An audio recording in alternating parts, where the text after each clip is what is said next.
आपसे एक बात करनी थी। जी बोलिए। आपने तो देखा ही है सभा में कितने लोग सरकारी नौकरियों में आरक्षण का विरोध कर रहे हैं।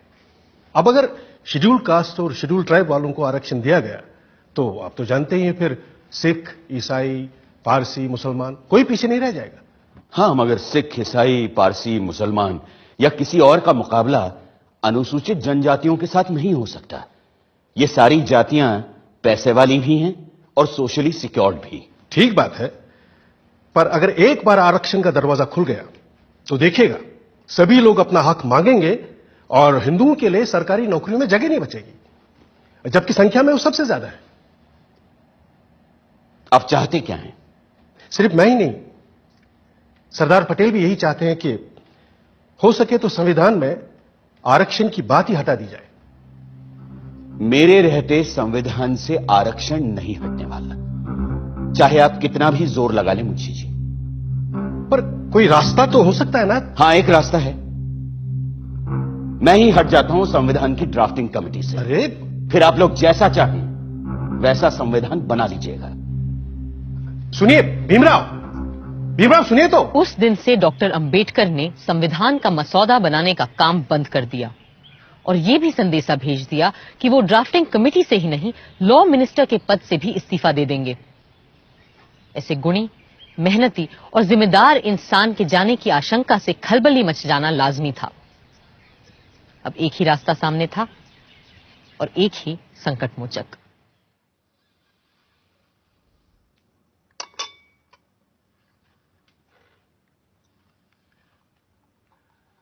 मुंशी जी की बातों से आप नाराज हो गए भीमराव? लेकिन वो तो आपकी बात लेकर आए थे मेरे पास, इसीलिए मैंने कहा कि मैं ही ड्राफ्टिंग कमेटी से हट जाता हूं। आप तो जानते हैं कांग्रेस क्या, पूरे भारत में दूसरा और कोई है ही नहीं जो हमारे संविधान को आकार दे सके। खुद बापू भी यही कहा करते थे। लेकिन आप उनकी बात मानते कहां हैं पटेल जी?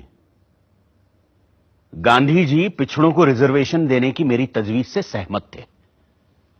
पंडित नेहरू ने तो खुद पंडित होते हुए भी यह कहा कि सदियों से हिंदुओं ने निरीह अछूतों और आदिम जातियों को बेबसी, दरिद्रता और अशिक्षा में रखा।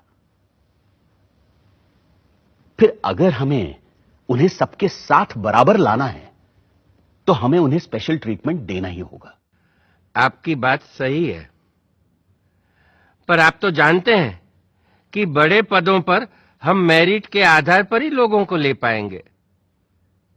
तो फिर क्लर्कों की नौकरी के लिए इतना बड़ा जोखिम उठाना? जोखिम? मुझे तो इसमें कोई खतरा नजर नहीं आता। खतरा यह है कि अगर हमने एक विशेष वर्ग को आरक्षण दे दिया तो बाकी के लोग भी आरक्षण की मांग करेंगे और भारत भर में जातिवाद का यह जहर फैलता जाएगा। जहर तो हमने पिया है सदियों से और फिर भी हम जिंदा हैं। रीढ़ की हड्डी तोड़ डाली आप लोगों ने हमारी, फिर भी हम लोग खड़े हैं। अरे एक बार हमें अपने बराबर आने का मौका तो दीजिए पटेल जी, फिर देखिए कैसे हम आगे निकल जाते हैं। और यह काम बिना आरक्षण के नहीं होगा। अगर फिर भी मेरी बातें आपको जहरीली लग रही हैं तो मैंने अपना इस्तीफा तैयार रखा है, आप खुद लेते जाइएगा।